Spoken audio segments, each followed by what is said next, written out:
We are joined on the phone today by guitarist Steve Hackett, best known as one of the founders of the band Genesis. His new book is out now, A Genesis in My Bed. Hey Steve, how you doing today? Very well, Dustin. Very good. Thank you. Yeah, thank you so much for joining me. I appreciate it. Nice to talk. Thank you so much. Well, let's talk a little bit about your book here. Can you tell the listeners about the new book, Genesis in My Bed? What are we in for? Well, it's an autobiography. It's Most of it was written in the last 2 years, but it was suggested many years ago by my wife Jo, and I had a great time writing it, and I rewrote it about 20 times. Uh, just about every story in it. When I read it back, I thought, it could be better. So learning to be an author is it's not quite like being at school, where you're just turning in an essay or writing a song. That's a relatively quick process, but a book, especially if it's supposed to be your life story, you go dig deep for that. It's longer, but it was great. It was a good experience doing it. Well, Steve, you mentioned kind of having to take a step back and rewrite a couple things. Can you talk a bit about how the book came together? I'd read that it's taken quite a few years here in the making. Sure.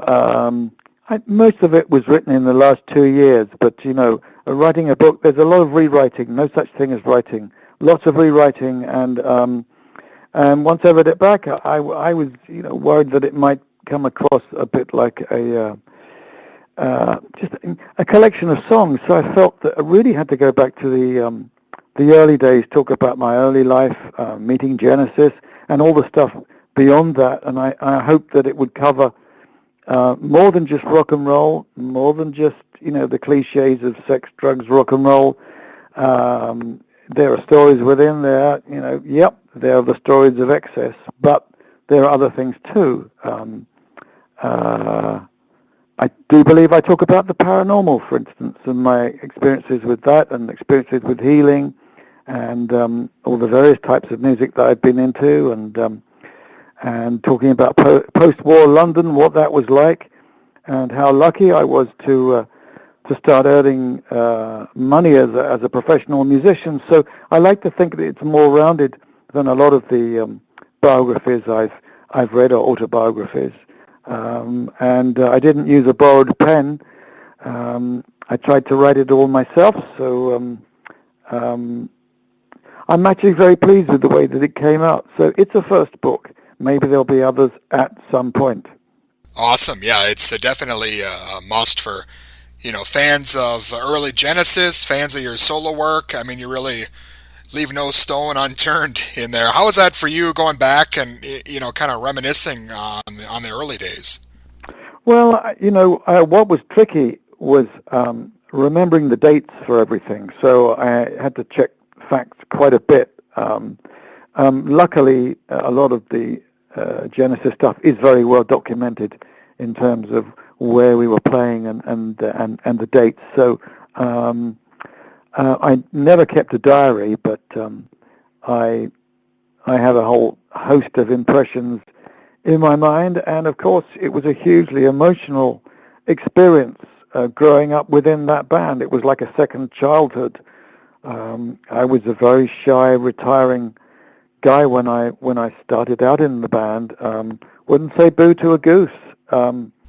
And then gradually over time, I became more relaxed in the company of people, and I didn't feel so threatened by the idea of expressing myself. And I thought, yeah, you can be open without having to be a complete extrovert. I know that entertainers are supposed to be extroverts, but I thought that maybe the best thing was if the music was hugely expressive. That was the whole point. I didn't want to get typecast. I wanted to do many different kinds of music, to have this kind of pan-genre approach, and I always wanted to find a band that could sketch in a number of styles and do the occasional portrait.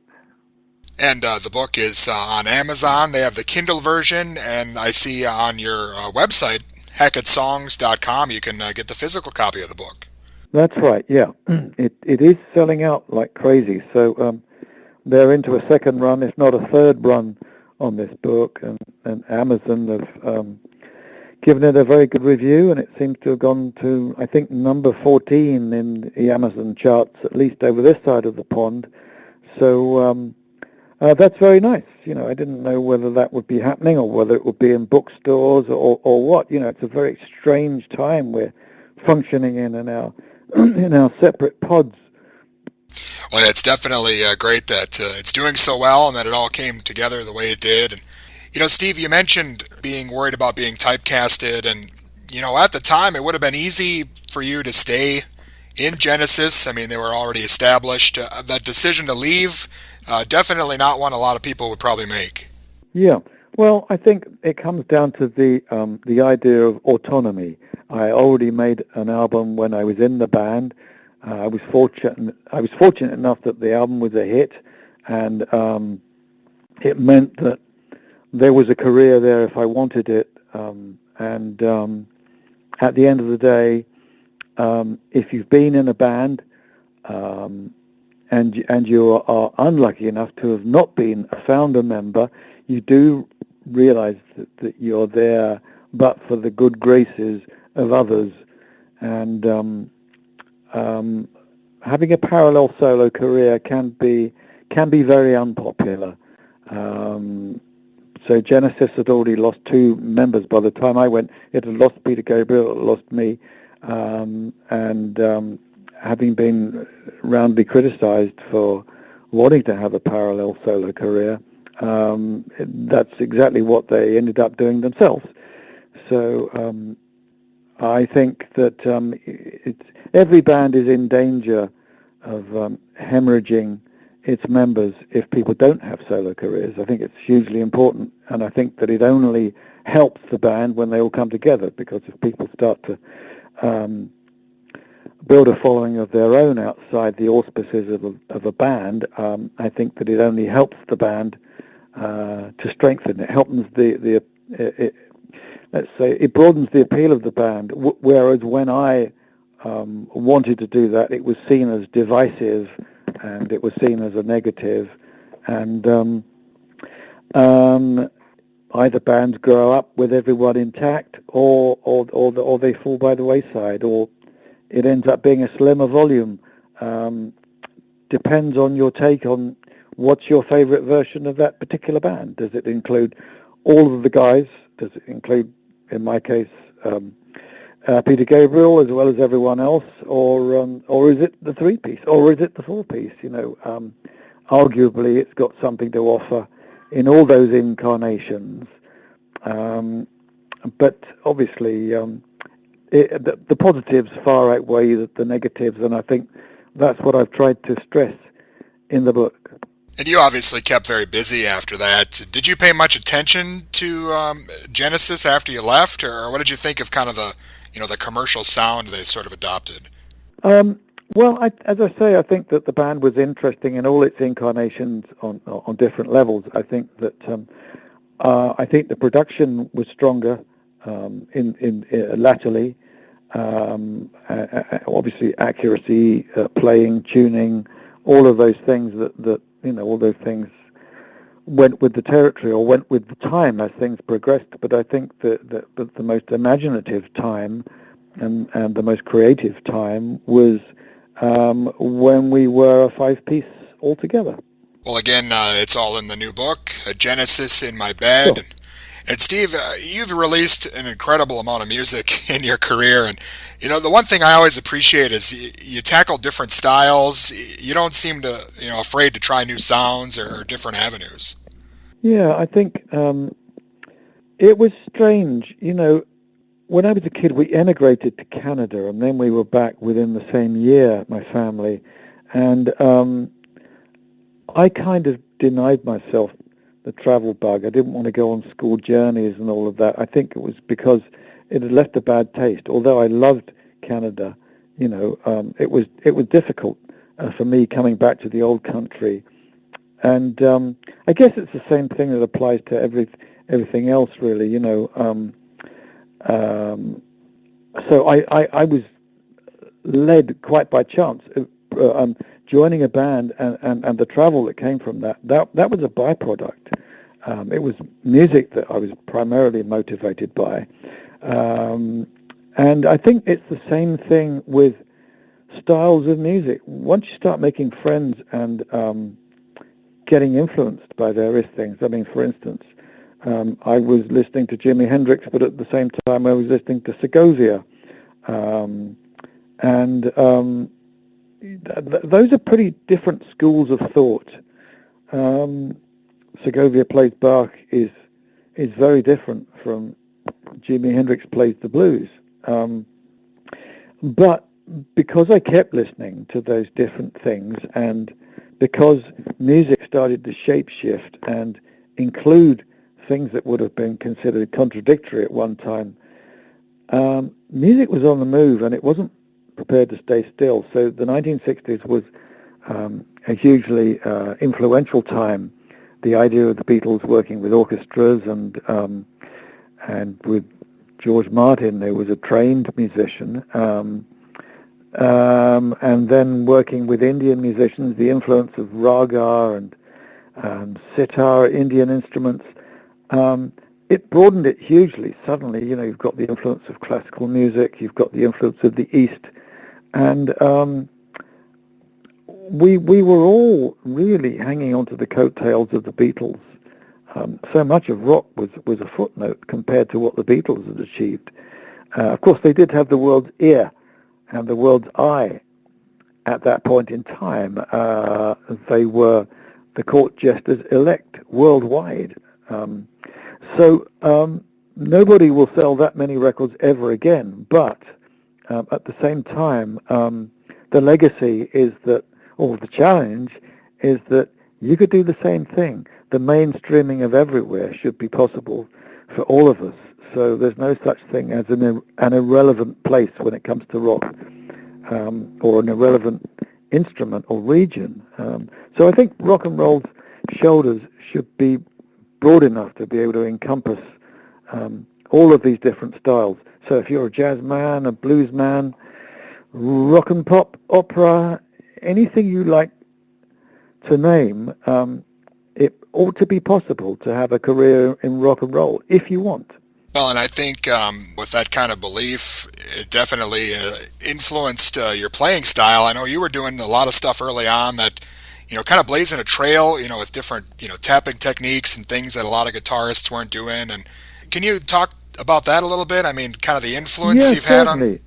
Yeah, tapping was a technique that I came up with in 1971, and several years later, Eddie Van Halen named the technique and acknowledges the influence. But none of us really stand alone. We all kind of stand on the shoulders of giants. But the tapping technique was simply a case of using the fretboard rather like a keyboard, where you're using both hands equally, so you're doing a series of hammer-ons and pull-offs, and it enables you to play very, very fast on one string, or to do cross-string hopping. It's just one technique that I came up with. I've come up with many more that haven't been named, especially for the nylon guitar, funnily enough, which I think people would be equally interested in. But they all really need a name. It's just that I choose, not to give them a name. They're all my orphans, really. They should all be given names and be named properly, of course. Well, Steve, I know you just released your album "At the Edge of the Light" last year, but Yeah. have you been working on any new music since everything's kind of been shut down here? Oh, for sure. There's a live album ready to go from the Selling England show, Selling England and Spectral Mornings and At the Edge of Light.